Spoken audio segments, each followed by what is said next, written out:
আসসালামু আলাইকুম। কথা বলেন। আমরা একটা ঘোষণা দিতে যাচ্ছি, সবাই একটু সাইলেন্ট। একটু সরুন। বিসমিল্লাহির রহমানির রহিম। সংগ্রামী ফেনীবাসী, আসসালামু আলাইকুম। উত্তরা মাইলস্টোন কলেজে বিমান দুর্ঘটনায় একটি মানবিক বিপর্যয় তৈরি হয়েছে। এটি একটি ন্যাশনাল ক্রাইসিস। সর্বশেষ তথ্য অনুযায়ী অসংখ্য শিক্ষক ও শিক্ষার্থী আহত হয়ে ঢাকার বিভিন্ন হসপিটালে মুমূর্ষু অবস্থায় চিকিৎসাধীন রয়েছে। ইতোমধ্যে 25 জনের প্রাণহানির তথ্য নিশ্চিত করা গেছে।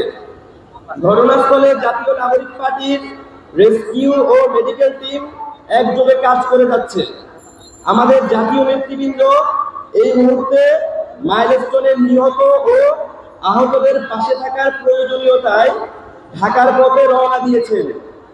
আমরা অত্যন্ত দুঃখের সাথে জানাচ্ছি যে ইতোমধ্যে সাংগঠনিক সিদ্ধান্ত অনুযায়ী সারা বাংলাদেশে প্রতিটি জেলা ও উপজেলায় 2 দিন জুলাই পদযাত্রার কর্মসূচি স্থগিত করা হয়েছে। স্ব জায়গা থেকে দোয়া ও মুনাজাতের কর্মসূচি ঘোষণা করা হয়েছে।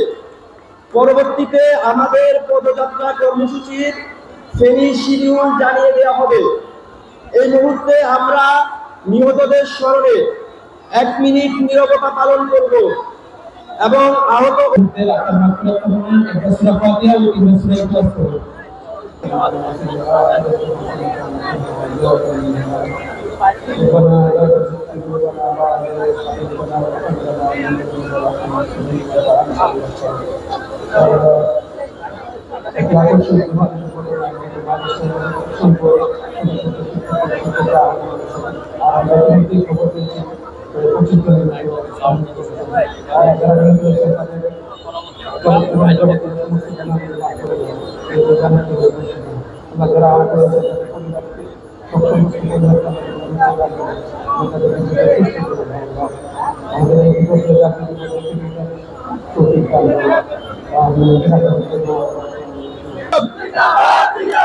জিন্দাবাদ জিন্দাবাদ।